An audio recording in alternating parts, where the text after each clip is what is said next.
নমস্কার শ্রোতা বন্ধুরা, আবার এসে গেছি আমার গল্পের ঝাঁপি হারানো ডায়েরির কিছু অংশ শোনাতে। নমস্কার, গুরু পিপাহি কেবলম। একটু মন দিয়ে শুনবেন।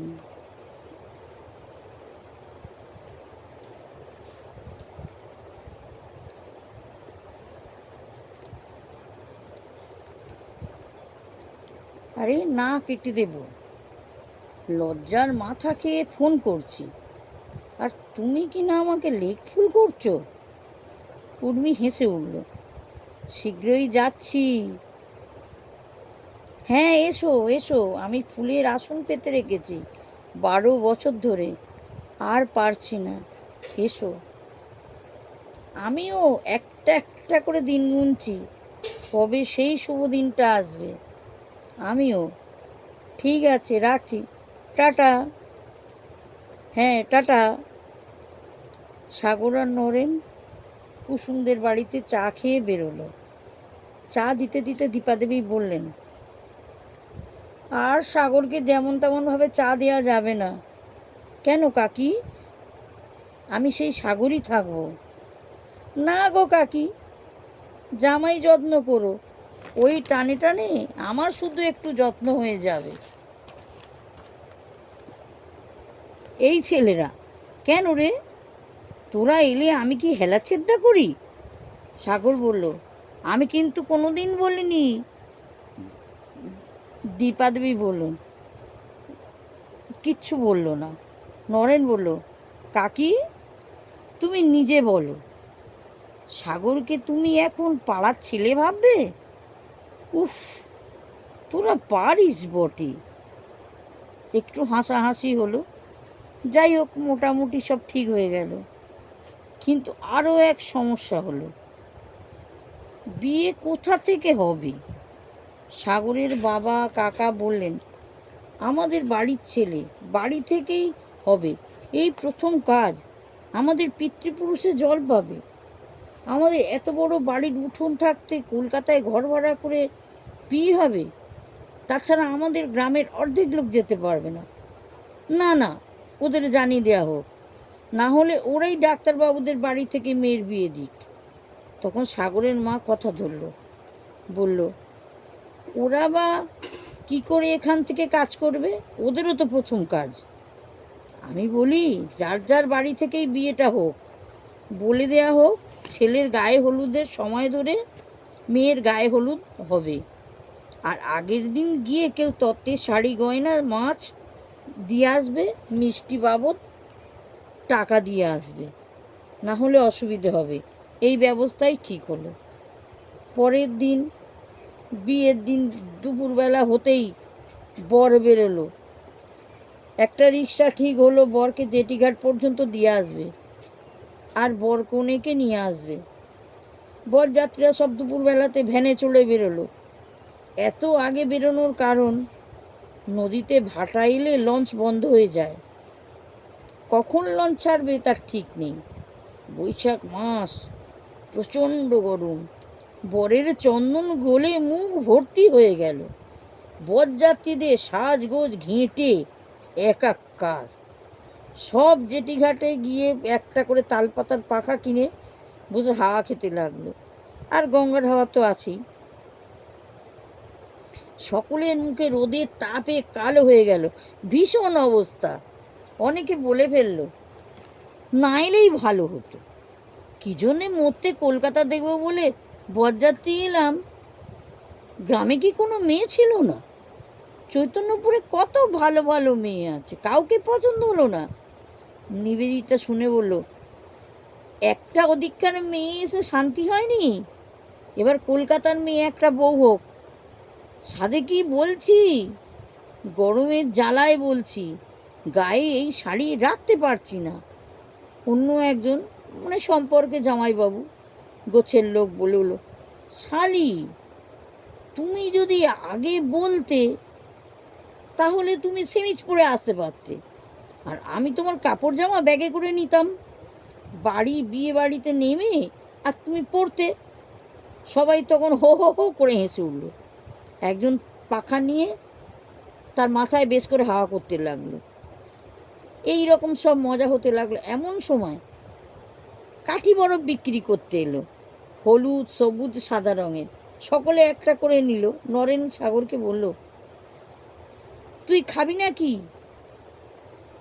না, আমি খাবো না। নে না একটা, সকাল থেকেই তো উপোস করে আছিস, সবাই তো তাই বলল।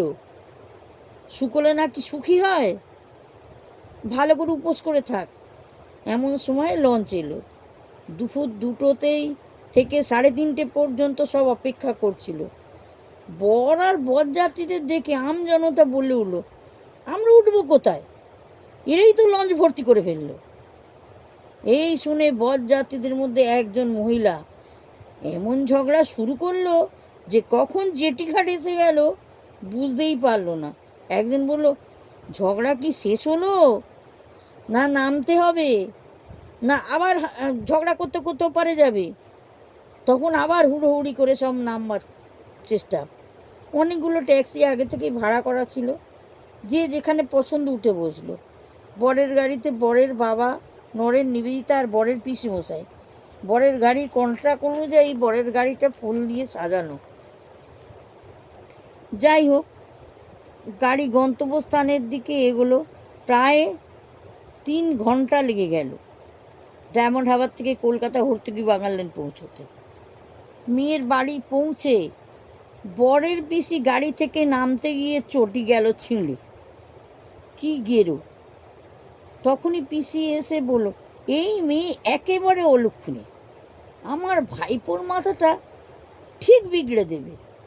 আমার বাপের বাড়ি একেবারে রসা তলে যাবে, আমি ঠিক অনুমান করেছি। না হলে এত দূর থেকে আমার ভাইপোকে পাগড়াও করে। একজন বলল, ও পিসি, তোমার কি হয়েছে? কি আবার হবে? আমি বেরোর সময় থেকেই বুঝতে পেরেছি কিছু একটা ঘটবেই গেল। আরে বাবা, কি ঘটেছে? আমার চটি ছিঁড়ে গেছে গাড়ি থেকে নামার সময়। ওই গাড়িতে যারা ছিল সবাই তো হো হো করে হেসে উঠল। একজন বলল, ও পিসি, খালি পায়ে বিয়ে বাড়ি যাবে? শুনেই তো পিসি গেল আরও রেগে। এই তোরা মজা দেখছিস সকলে মিলে না? এমন সময় বরের বাবা আর পিসে লক্ষ্য করলো ওদের দুটো গাড়ি আগে একটা শোরগোল হচ্ছে। ওরা তখন কেউ কিছু না বলে বরকে আসরে ঢুকিয়ে দিয়ে দেখতে এলো কি হয়েছে। বললো, এখানে এত হট্টগোল কেন রে? শুনেই বোন কেঁদে ফেললো, দাদা দেখো না, আমি গাড়ি থেকে নামতে গিয়ে আমার চটি ছিঁড়ে গেছে, এখন কি করে বিয়ে বাড়িতে ঢুকবো? তা তুই একটা অপুক্ত চটি পায়ে দিয়ে এসেছিস কেন? সঙ্গে সঙ্গে পিসে বলল, কেন? আমি তো তোমার আগের সপ্তাহতেই নতুন একটা জুতো কিনে দিয়েছি, তুমি সেটা পরে আসুনি?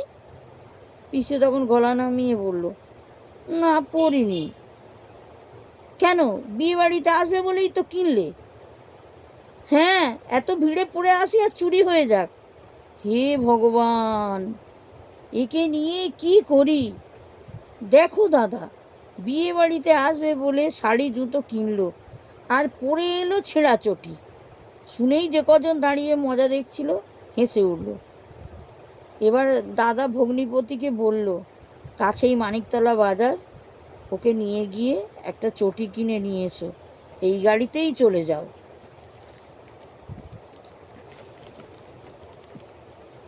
কাছেই বাজার শুনে বোন বলল, আমার তো নতুন চটি বাড়িতে আছে, এটা সারিয়ে নিলেই তো হয়। এই চুপ, একদম চুপ করে থাকো। ওরা আবার গাড়ি করে বাজারে গেল। এদিকে সাগরের সব ফ্যামিলি ফটো তোলা হচ্ছে, কিন্তু পিসি আর পিসি মশাইকে তো দেখা যাচ্ছে না। যদি পিসির ছবি তোলা না হয় তাহলে যতদিন বাঁচবে ততদিন বলবে আমাদের 2 লোকের ছবি তোলেনি। একজন কাছে গিয়ে খোঁজ করলো, ওরা কোথায় রে, দেখতে পাচ্ছি না, চা কফি শরবত সব খেয়েছে? একজন বলল, আর বলিস নি, তোর পিসির কথা। সব বৃত্তান্ত শোনালো।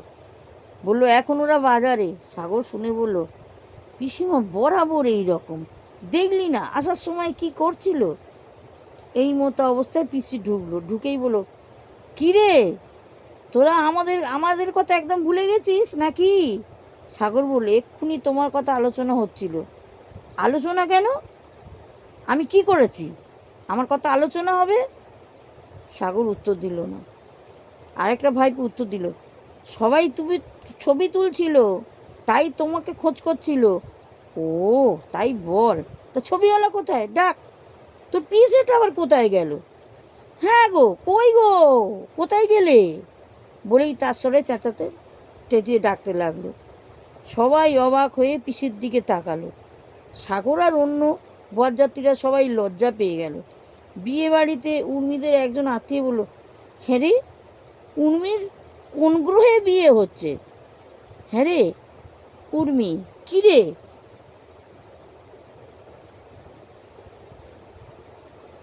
থাকবে শ্বশুর বাড়িতে বলে, থাকবে শ্বশুর বাড়িতে বলে এ ওর মুখ চাওয়াচাই করে হাসলো। কিছু কথা শর্মির শুনে ফেলল, সঙ্গে সঙ্গে প্রতিবাদ করে বলল, সায়নদা, ওই চিন্তাটা আমাদের উপরেই ছেড়ে দাও। তোমরা নিমন্ত্রিত, খাও দাও, বাড়ি যাও। দেখছো শর্মিটার কি মুখ, ওরা দুই বোনই এরকম, কি করে মানায় দেখবো। ঠিক কথা, কানে আসবে 1 মাস গেলেই।